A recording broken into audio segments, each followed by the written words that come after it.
Hi friends, എല്ലാവർക്കും നമസ്കാരം. Learn ICT skills tips and ട്രിക്സിലേക്ക് എല്ലാവർക്കും സ്വാഗതം.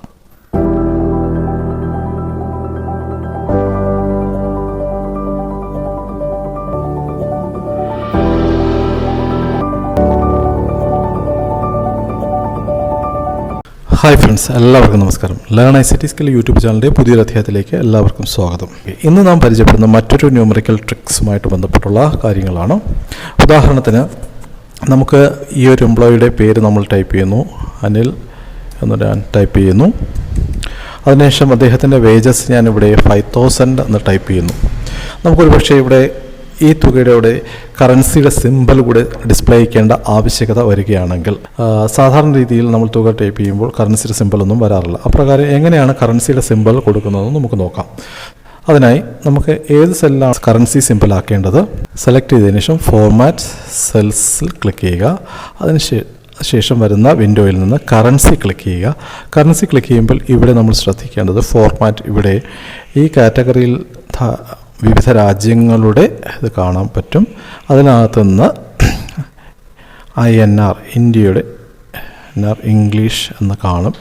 ഇന്ത്യയുടെ കറൻസിയുടെ ഇത് ക്ലിക്ക് ചെയ്യുക. ക്ലിക്ക് ചെയ്തതിനു ശേഷം അത് ക്ലിക്ക് ചെയ്യുമ്പോൾ നമുക്ക് വിവിധ ഫോർമാറ്റുകൾ കാണും. ഉദാഹരണത്തിന് ഡെസിമൽ പോയിൻറ്റോട് കൂടി ആണ് വേണ്ടതെങ്കിൽ നമ്മൾ ഇത് സെലക്ട് ചെയ്യാം. ഡെസിമൽ പോയിൻ്റ് ഇല്ലാത്ത രീതിയിലാണ് നമ്മൾ ഏത് സെലക്ട് ചെയ്താലും അതിൻ്റെ പ്രിവ്യൂ ഇതിൻ്റെ വലതു ഭാഗത്തായിട്ട് ഇവിടെ കാണിക്കും. ഇതാണ് സെലക്ട് ചെയ്യുന്നതെങ്കിൽ 5000.00 എന്നിവിടെ കാണിക്കും. ഇത് നമുക്ക് അല്ല 5000 ഇന്ത്യൻ റുപ്പി എന്നുള്ള രീതിയിൽ ഈ ഒരു ഫോർമാറ്റാണ് വേണമെങ്കിൽ അങ്ങനെയും കൊടുക്കാം. നോർമലായിട്ടുള്ള രീതിയിൽ സിമ്പലോട് കൂടിയുള്ളതാണെങ്കിൽ സെലക്ട് ചെയ്യുക, ഓക്കെ എന്ന് കൊടുക്കുക. ഇങ്ങനെ ചെയ്യുന്നതിലൂടെ നമുക്ക് നമ്മുടെ തുകകൾക്ക് മുമ്പിലായിട്ട് ആ ചിഹ്നം കൂടെ നമുക്ക് കൊടുക്കാവുന്നതാണ്. ഉദാഹരണത്തിന് മറ്റൊരു രാജ്യത്തിൽ വർക്ക് ചെയ്യുന്നവർക്കാണെങ്കിൽ, അല്ലെങ്കിൽ ഡോളർ ആണ് കൊടുക്കേണ്ടതെങ്കിൽ നമ്മൾ ആ സെല്ല് സെലക്ട് ചെയ്തതിന് ശേഷം ഫോർമാറ്റ് സെൽസ് ക്ലിക്ക് ചെയ്യുക. അതിൽ കറൻസി വരിക. കറൻസി വന്നതിന് ശേഷം ഇവിടെ ഇപ്പോൾ നമ്മൾ നോക്കിയാൽ ഫോർമാറ്റ് ഇന്ത്യൻ്റേതാണ് സെലക്ട് ആയിരിക്കുന്നത്. ഇതിനകത്തുനിന്ന് യുഎസിൻ്റേതാണെങ്കിൽ USD എന്ന് കാണുക, US ഡോളറിൻ്റെ അതിലോട്ട് നമ്മളാണ് എടുക്കേണ്ടത്. ഈ ലിസ്റ്റിൽ ശ്രദ്ധിക്കുകയാണെങ്കിൽ US ഡോളറിൻ്റെ USAയുടെ ഇത് കാണും. അത് ക്ലിക്ക് ചെയ്യുക. അപ്പോൾ നമുക്ക് ഡോളറിൻ്റെ സിമ്പൽ മുൻപിലായിട്ട് കാണും. നമ്മൾ സെലക്ട് ചെയ്യുന്നതനുസരിച്ച് ഇവിടെ ഓക്കെ കൊടുക്കുകയാണെങ്കിൽ ഡോളർ സിമ്പൽ വരാൻ സാധിക്കും. ഇപ്രകാരം നമുക്ക് വിവിധ രാജ്യങ്ങളുടെ കറൻസി സിമ്പലുകൾ നമുക്ക് കൊടുക്കേണ്ട ആവശ്യകത വരികയാണെങ്കിൽ അപ്രകാരം കൊടുക്കാം. അതൊന്നും വേണ്ട, നമുക്ക് പഴയതിലാക്കണമെങ്കിൽ ആ സെല്ല് സെലക്ട് ചെയ്യുക. സെലക്ട് ചെയ്തതിനു ശേഷം ഫോർമാറ്റ് സെൽസ് ക്ലിക്ക് ചെയ്യുക. സെൽസ് ക്ലിക്ക് ചെയ്തതിനു ശേഷം ഈ നമ്പറാണ്, വീണ്ടും കറൻസി എടുക്കരുത്, പഴയതിലാക്കാൻ വേണ്ടി നമ്പർ ക്ലിക്ക് ചെയ്തതിനു ശേഷം ജനറൽ എന്ന ഓപ്ഷനിലോട്ട് വന്ന് ഓക്കെ കൊടുത്തു കഴിഞ്ഞാൽ അത് പഴയ ഫോർമാറ്റിലോട്ട് മാറുന്നതായിരിക്കും. വീണ്ടും ഇത് റുപ്പീസിൻ്റെ സിമ്പൽ മാറ്റണമെങ്കിൽ സെലക്ട് ചെയ്തതിന് ശേഷം ഫോർമാറ്റ് സെൽസ് ക്ലിക്ക് ചെയ്യുക. സെൽസ് ക്ലിക്ക് ചെയ്തതിന് ശേഷം നമ്പർ ക്ലിക്ക് ചെയ്യുക. ക്ലിക്ക് ചെയ്തതിന് ശേഷം ജനറൽ ക്ലിക്ക് ചെയ്തതിന് ശേഷം ഓക്കെ കൊടുത്തു കഴിഞ്ഞാൽ അത് പഴയ ഡിജിറ്റിലോട്ട് മാറും.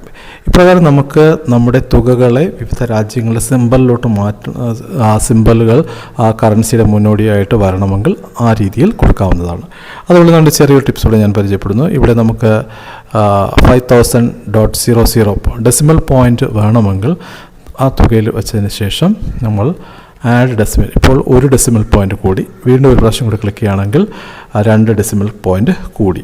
അപ്പോൾ നമ്മളിവിടെ തുക 200 എന്ന് ടൈപ്പ് ചെയ്താലും, ടൈപ്പ് ചെയ്ത് കഴിഞ്ഞാൽ നമ്മൾ .00 എന്ന് കൊടുക്കണ്ട, നിങ്ങൾ ടൈപ്പ് ചെയ്ത് എൻ്റർ അടിച്ച് കഴിഞ്ഞാൽ 2 ഡെസിമൽ പോയിൻ്റ് കൂടെ അവിടെ വരും. ഇനി ഡെസിമൽ പോയിൻ്റ് വേണ്ട എങ്കിൽ നമുക്ക് ഡിലീറ്റ് ഡെസിമൽ പോയിൻ്റ് എന്ന് കൊടുത്തു കഴിഞ്ഞാൽ ഓരോ ഡെസിമൽ പോയിൻ്റ് കുറയുകയും ചെയ്യും. ഇപ്രകാരം നമുക്ക് നമ്പേഴ്സിൽ ഡെസിമൽ പോയിൻ്റ് കൂട്ടുകയും ചെയ്യാം. അതുപോലെ തന്നെ നമുക്ക് കറൻസിയുടെ സിമ്പലുകൾ ഉൾപ്പെടുത്തുകയും ചെയ്യാം. ഇന്നത്തെ ട്യൂട്ടോറിയൽ നിങ്ങൾക്ക് എല്ലാവർക്കും മനസ്സിലായെന്ന് വിശ്വസിക്കുന്നു. ഇതൊക്കെ മനസ്സിലാക്കേണ്ട ചെറിയ ടിപ്സുകളാണ്. എല്ലാവരും നന്നായിട്ട് മനസ്സിലാക്കുക, പ്രാക്ടീസ് ചെയ്യുക. വീണ്ടും മറ്റൊരു ട്യൂട്ടോറിയൽ കാണുന്നതുവരെ നന്ദി, നമസ്കാരം.